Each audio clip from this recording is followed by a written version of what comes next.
Bienvenidos a este video, donde el equipo conformado por Aguilar López Óscar, Saúl Jared Gómez Carvajal y Nevi Revilla Pérez explicaremos el tema de los satélites artificiales. Un satélite es un objeto que orbita alrededor de otro de mayor tamaño. Existen dos tipos de satélites, los naturales y los artificiales. Con respecto a los primeros, el más conocido es la Luna. Sobre la atmósfera terrestre también orbitan otros aparatos muy complejos que fueron creados por el ser humano con un distinto fin.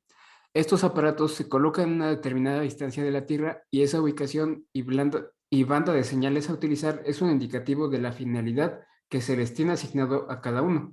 Por ejemplo, para servicios de televisión digital, internet de banda ancha, elaboración de mapas y posicionamiento de GPS o para revisiones meteorológicas.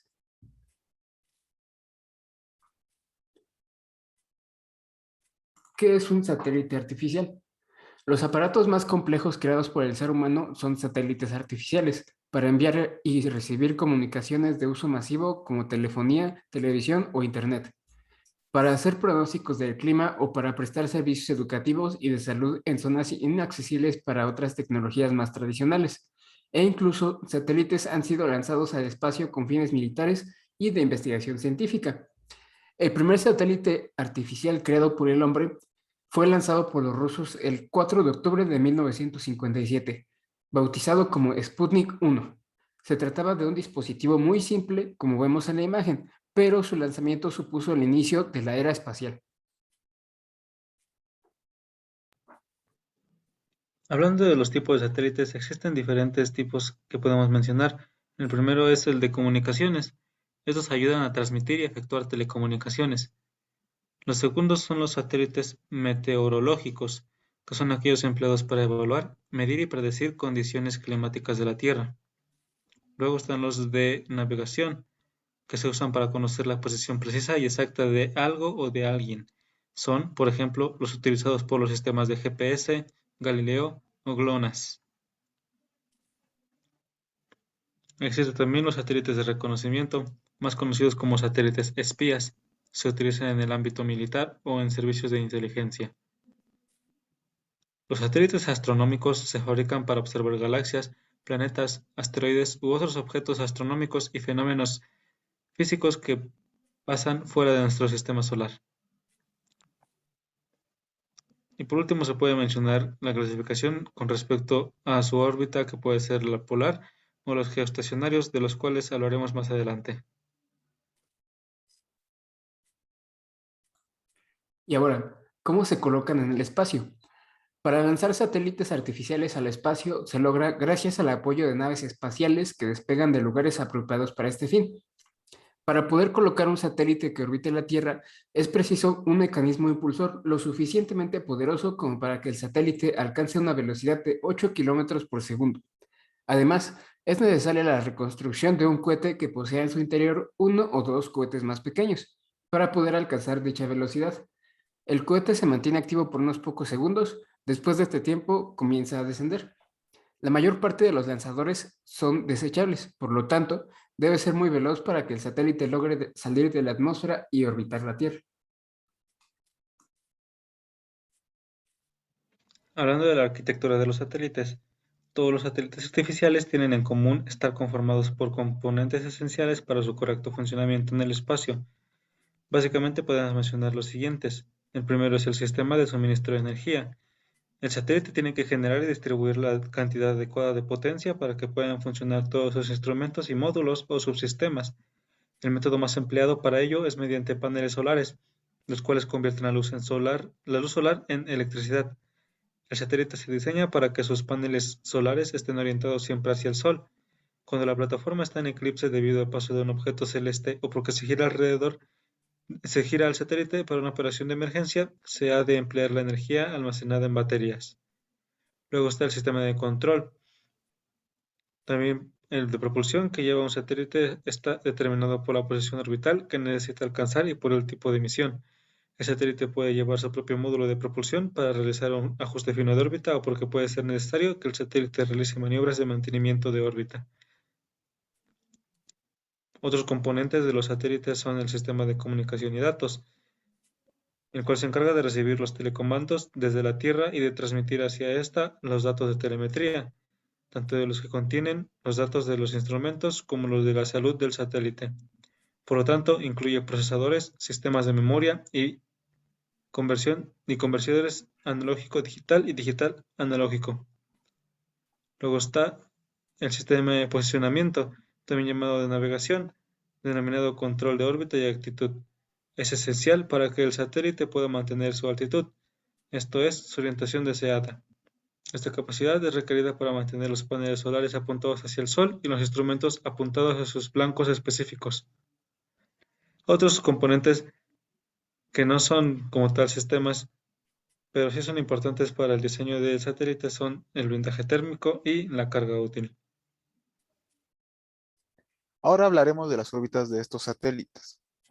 Primero está la órbita baja terrestre, o LEO por sus siglas en inglés, el cual se ubica entre los 160 y 200 kilómetros de altura. Su periodo orbital es de aproximadamente 2 horas, viaja aproximadamente a 7 kilómetros por segundo. Para su cobertura global se necesitan entre 50 y 70 satélites y sus retardos son menores a 20 milisegundos. Se utilizan en la mayoría de satélites de observación y también se utiliza en la Estación Espacial Internacional y el Telescopio Espacial Hubble. Se usa en los servicios de comunicaciones móviles, teledetección, vigilancia, meteorología, investigación y otras más. Hay que tener en cuenta que tienen eclipses constantes y son fáciles de poner en órbita. Tienen menores pérdidas y cobertura global, aunque requiere de una compleja arquitectura de red y una gran constelación de satélites para su cobertura global. Después sigue la órbita media terrestre, o MEO por sus siglas en inglés. Este se ubica entre los 2.000 kilómetros y 35.786 kilómetros de altura. Su periodo orbital se encuentra entre las 5 y 12 horas, viajan a una velocidad de 3 kilómetros por segundo y se necesitan entre 10 y 12 satélites para su cobertura global. Sus retardos son de aproximadamente 80 milisegundos. Estos satélites se utilizan en servicios de comunicaciones móviles, GPS, gestión de flotas, etc. Tienen cobertura global, menores pérdidas que en la órbita GEO y usan de manera eficiente el espectro. También requieren de una compleja arquitectura de red y una gran constelación de satélites. Tienen señal variable. Después sigue la órbita geoestacionaria o GEO, el cual se ubican a los 35.786 kilómetros de altura. Su periodo orbital es de 24 horas. Viajan a una velocidad de 11.000 kilómetros por hora. Se necesitan de 3 satélites para su cobertura global y sus retardos son de 250 milisegundos. Este tipo de órbita tiene la particularidad de que su periodo es igual al periodo de rotación de la Tierra, 24 horas como vimos anteriormente. Se usa en los servicios de radiodifusión y enlaces de comunicación, comunicaciones de flotas, comunicaciones móviles, meteorología, satélites relay y redes VSAT. Tiene estabilidad de la señal, interferencias predecibles, coberturas de la señal pobladas y puesta en órbita conocida. Sus ventajas son de que no cubre zonas polares, pérdida de enlace, retardo considerable de 250 milisegundos, alto coste de lanzamiento, bajo ángulo de elevación, poca fiabilidad de móviles y tienen eclipses. Ahora hablemos de la órbita alta terrestre, o GEO por sus siglas en inglés. Se ubica por encima de los 35.786 kilómetros, también conocida como órbita muy excéntrica u órbita muy elíptica. Tiene una cobertura en zonas polares, mayor ángulo de elevación y un menor coste de lanzamiento a comparación de GEO. Las desventajas es que no da cobertura global, tiene pérdidas de enlace grande y un retardo considerable. Cruce con cinturones de Van Allen en perigeo y es muy sensible a la asimetría de la Tierra. Ahora hablaremos de la huella del satélite. Los satélites se orientan para cubrir un determinado territorio. Tienen haces de cobertura con los cuales van cubriendo regiones, países e inclusive continentes. La distribución de esta huella satelital acota el nivel de potencia útil del transpondedor en el satélite, por lo cual es necesario un cálculo de enlace efectivo para validar el correcto funcionamiento. Como podemos ver en la imagen de en medio, eh, del centro, la huella del satélite cubre todo lo que es América. A continuación podemos ofrecer alguna perspectiva acerca del tema, la cual gira en torno al tiempo de vida útil del satélite y cuando se convierte en basura espacial. Gran cantidad de satélites artificiales que se encuentran rondando el planeta sin ningún tipo de utilidad es grande. Por ello se le denomina este conjunto de satélites como basura espacial. Esto pasa porque los satélites tienen un tiempo de vida predeterminado desde que se diseñan. Algunos han operado por mucho tiempo sin interrupciones, pero aún así ha llegado a ocurrir que estos mueren antes de su tiempo. Luego de su vida útil o de recolección de datos necesarios, un satélite artificial puede quedar orbitando un cuerpo celeste sin ninguna utilidad y entonces se convierte en basura espacial, la cual suele ser un riesgo para las naves espaciales que son lanzadas desde la Tierra al espacio, porque los restos de satélites sueltos pueden dañarlas o destruirlas. Gran parte de ellos, al finalizar su operación, siguen una órbita inestable y se han desintegrado o fragmentado al reingresar en nuestra atmósfera. Pero a pesar de todo, los satélites artificiales que se logran poner en órbita son fundamentales para la vida en sociedad. Esto provoca un impacto positivo al ser humano. Gracias a ello, podemos explorar otros planetas, detectar meteoritos, observar la vida en la Tierra y obtener información acerca de las variables climáticas de un punto en específico del planeta.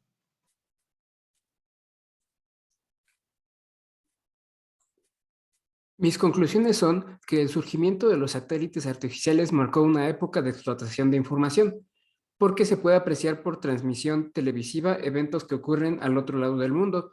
Otros de los aportes que se viven en la actualidad es la comunicación de la red de telefonía celular, que permite a cualquier usuario realizar llamadas desde y hacia cualquier parte del mundo. Gracias a los satélites podemos tener toda esta infraestructura de comunicación. Muy pocas veces nos preguntamos cómo ocurre este proceso y que hay satélites especiales para cada función. Para poder desempeñarlo de manera exitosa se necesita de estar en una órbita específica. Como pudimos apreciar durante la explicación de las diapositivas anteriores, los satélites como dispositivos de comunicación son tecnologías de suma relevancia en la actualidad, dado que cuentan con varias características que aventajan su uso con respecto al de una comunicación dentro de los límites de la atmósfera terrestre. El costo y el proceso de desarrollo e implementación puede llegar a ser muy caro, pero vale la pena para las grandes compañías que proveen servicios de comunicación a distancia y a los organismos e instituciones científicas o incluso gubernamentales para invertir en ellos, pues sus utilidades son muy grandes. Las conclusiones por equipo son, la mayoría de los satélites artificiales se encuentran orbitando alrededor de la Tierra. Tienen una gran importancia en el desarrollo de la tecnología humana y hoy en día prácticamente no podríamos vivir sin ellos. Los satélites son indispensables para las comunicaciones globales. Las transmisiones de datos son sus funciones primordiales y se han convertido en una herramienta fundamental en el normal desarrollo de nuestras vidas cotidianas. Esto nos facilita la función del acceso a servicios como la telefonía, televisión, internet, etc. Aunque su función no se queda en el ciudadano de a pie, son herramientas indispensables en los gobiernos y empresas de todo el mundo. Eso sería todo. Muchas gracias por escuchar.